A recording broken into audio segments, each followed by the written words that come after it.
Hi, ഞാൻ ഇന്നിവിടെ വന്നിരിക്കുന്നത് ഒരു പോളയുടെ റെസിപ്പി ആയിട്ടാണ്. ഇറച്ചി പോളയാണ് ഞാനിന്ന് നിങ്ങളെ പരിചയപ്പെടുത്തുന്നത്.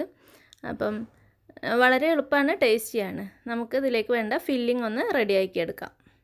അപ്പോൾ ഞാനിവിടെ ഒരു പാൻ വെച്ച് അതിലേക്ക് ഒരല്പം എണ്ണ ഒഴിച്ചിട്ടുണ്ട്. എന്തെണ്ണ വേണമെങ്കിലും ഒഴിക്കാം കേട്ടോ. ഞാനിവിടെ വെളിച്ചെണ്ണയാണ് എടുത്തിട്ടുള്ളത്. അപ്പോൾ ഈ എണ്ണ ചൂടായി വന്നിട്ടുണ്ട്. നമുക്കിതിലേക്ക് ഒരു സ്പൂൺ ഇഞ്ചി പൊടിയായി അരിഞ്ഞതാണിത്, അത് ചേർത്ത് കൊടുക്കാം. 1 ടേബിൾ സ്പൂൺ വെളുത്തുള്ളി പൊടിയായി അരിഞ്ഞത്, അതുകൂടെ ചേർത്ത് കൊടുക്കാം. 2 പച്ചമുളക് ചെറുതായി അരിഞ്ഞതാണ്, അതുകൂടെ ഇട്ട് കൊടുക്കാം. ഇതൊന്ന് നന്നായിട്ട് വഴറ്റിയെടുക്കാം. ഇത് ഏകദേശം മൂത്ത് വന്നിട്ടുണ്ട്. ഈ സമയത്ത് നമുക്കിതിലേക്ക് 1 സബോള പൊടിയായി അരിഞ്ഞതാണ്, ഇത് ചേർത്ത് കൊടുക്കാം. ഇതിപ്പോൾ ഏകദേശം ഇങ്ങനെ ഒന്നായി വരുന്നുണ്ട്.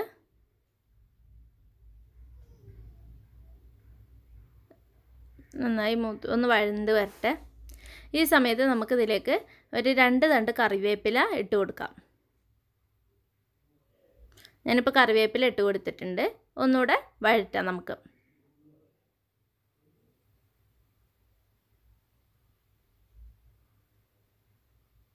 ഇത് ഏകദേശം നല്ലതുപോലെ വഴണ്ട് വന്നിട്ടുണ്ട്.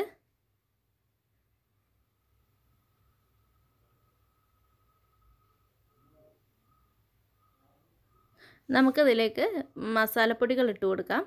ഞാനിപ്പോൾ ഇതിലേക്ക് 1/4 സ്പൂൺ മഞ്ഞൾപ്പൊടി ഇട്ട് കൊടുത്തിട്ടുണ്ട്. 1 ടീസ്പൂൺ ജീരകപ്പൊടി, പെരുംജീരകപ്പൊടിയാണ് ഇട്ട് കൊടുത്തിട്ടുള്ളത്.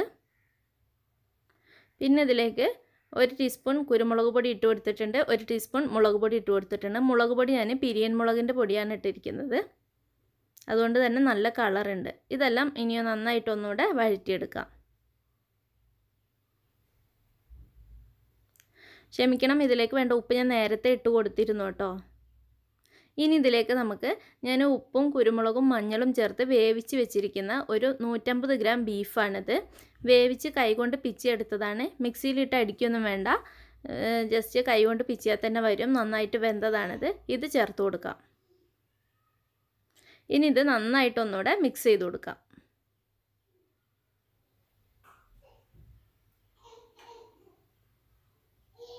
നല്ലപോലെ മിക്സ് ചെയ്ത് കൊടുക്കാം. ഇനി നമുക്കിതിലേക്ക് ഒരല്പം മല്ലിയില തൂവാം. ആ മല്ലിയില നമ്മുടെ ടേസ്റ്റിനനുസരിച്ച് ഇട്ട് കൊടുക്കാം കേട്ടോ. അളവൊന്നുമില്ല, നമുക്ക് എത്ര വേണ്ടതെന്ന് വെച്ചാൽ അത്രയും ഇട്ട് കൊടുക്കാം. ഇപ്പം ഇതിലേക്ക് വേണ്ട ഫില്ലിങ് ഏകദേശം റെഡി ആയിട്ടുണ്ട്. ഇനി നമുക്കിതിലേക്ക് വേണ്ട ബാറ്ററാണ് റെഡിയാക്കി എടുക്കേണ്ടത്. അതിനായിട്ട് ഞാനൊരു മിക്സിയുടെ ജാർ എടുത്തിട്ടുണ്ട്.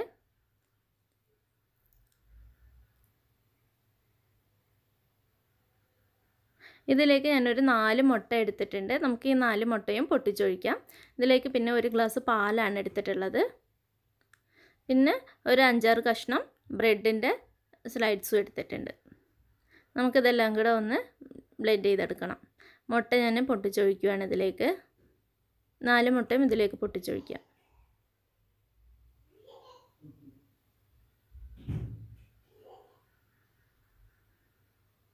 എടുത്ത് വെച്ചിരിക്കുന്ന പാൽ ഇതിലേക്ക് ഒഴിച്ചു കൊടുക്കാം.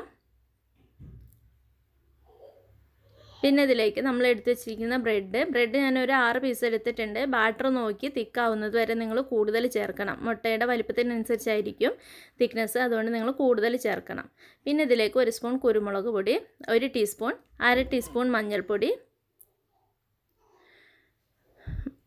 1 ടീസ്പൂൺ മുളക് പൊടി നിങ്ങൾ സാധാരണ മുളക് പൊടി എടുക്കുന്നതായിരിക്കും നല്ലത്. ഞാനൊരു കാശ്മീരി എടുത്തു. പിന്നെ ആവശ്യത്തിനുള്ള ഉപ്പും ചേർക്കണം. കാശ്മീരി എടുത്തുകൊണ്ട് തന്നെ ബാറ്ററിനൊരു കളർ വന്നിട്ടുണ്ട്.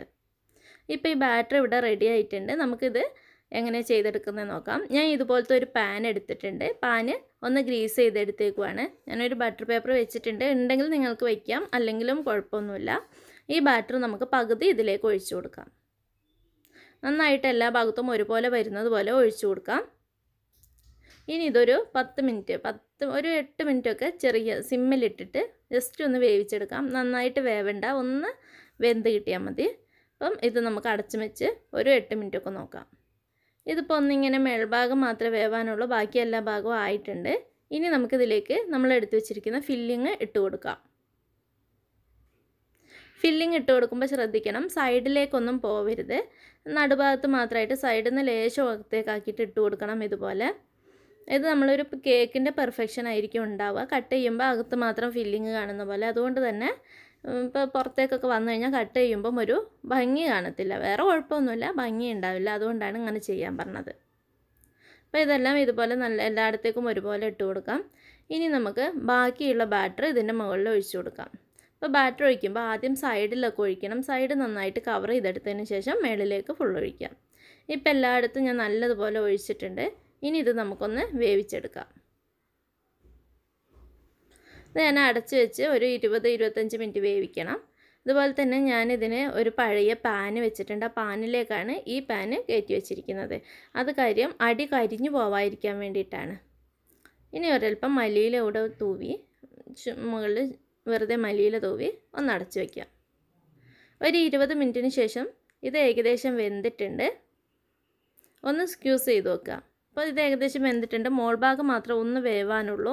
അപ്പോൾ നമുക്കിതൊരു പാനിലേക്ക് തിരിച്ചിട്ട് കൊടുക്കാം. ഇപ്പോൾ ഞാൻ തിരിച്ചിട്ട് എടുത്തിട്ടുണ്ട്. മുകൾ ഭാഗം കണ്ടില്ലേ, കരിഞ്ഞിട്ടൊന്നുമില്ല, നല്ലതുപോലെ വെന്തിട്ടുണ്ട്. തിരിച്ചിട്ട് ഒരല്പസമയത്തിന് ശേഷം എടുക്കാം. ഇപ്പം നമ്മുടെ പോള റെഡിയാണ്. അപ്പോൾ എല്ലാവരും ചെയ്തു നോക്കണം. ഇഫ്താറിനൊക്കെ പറ്റിയ ഒരു സ്നാക്സാണിത്. അപ്പം ഇഷ്ടപ്പെട്ടാൽ ലൈക്ക് ചെയ്യണം, ഷെയർ ചെയ്യണം, കമൻറ്റ് ചെയ്യണം. അതോടൊപ്പം തന്നെ സബ്സ്ക്രൈബ് ചെയ്യണം. Okay, thank you.